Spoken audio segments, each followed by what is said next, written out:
So Tommy finally lets Laurie in.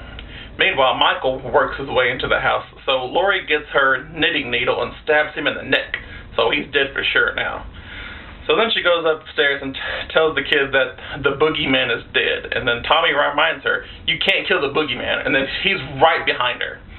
Now, I forgot to mention this. Meanwhile, back at the Myers house, Dr. Loomis is still looking around for Michael. Oh, and Lonnie and his bully friends show up. And then they're trying to talk him into going into the Myers house, which he shouldn't do. And then Dr. Loomis is like, Lonnie, get your ass away from there, using his Batman voice.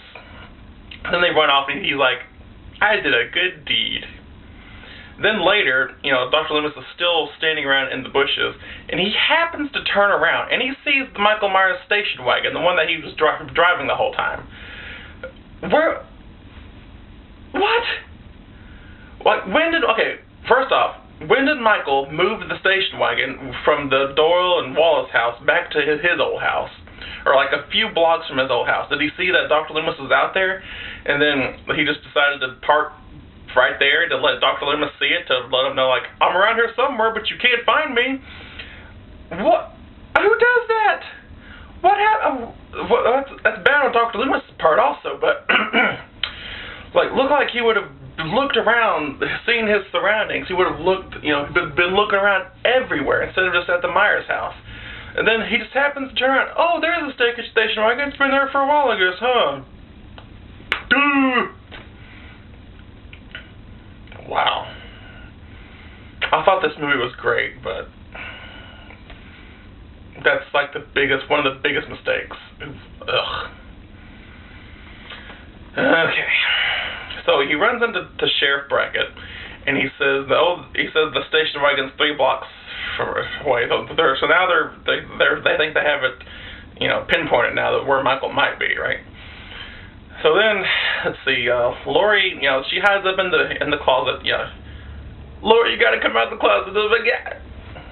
Yeah.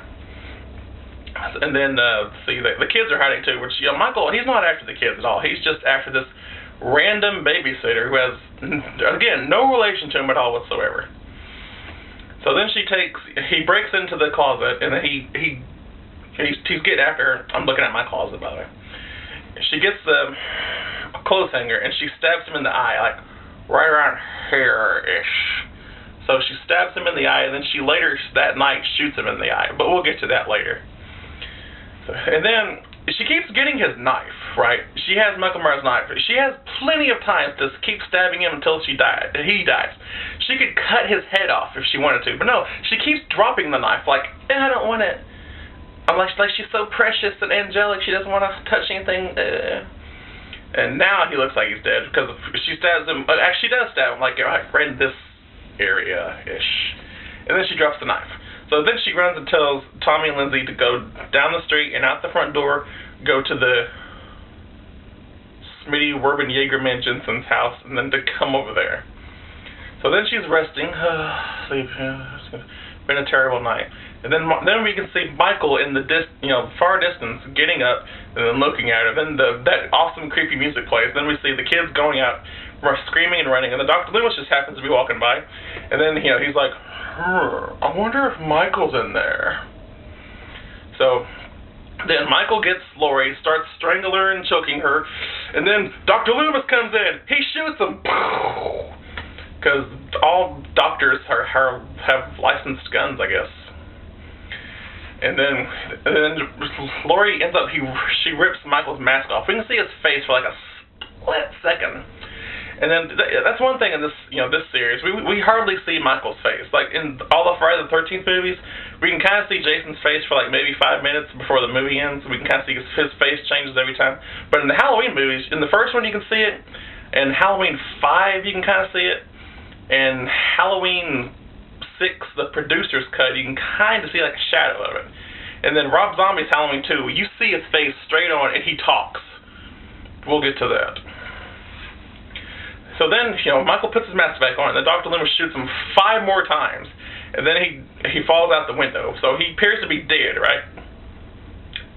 So then Laurie says, I don't know if she says, it was the boogeyman, or what's the boogeyman, or what's the boogeyman? I can't really, I can't really understand what she's saying. Like, it was the boogeyman, or was it the boogeyman? And then Dr. Loomis says, matter of fact, it was. Then he goes over to the window and sees Michael is gone. Where is he? We don't know.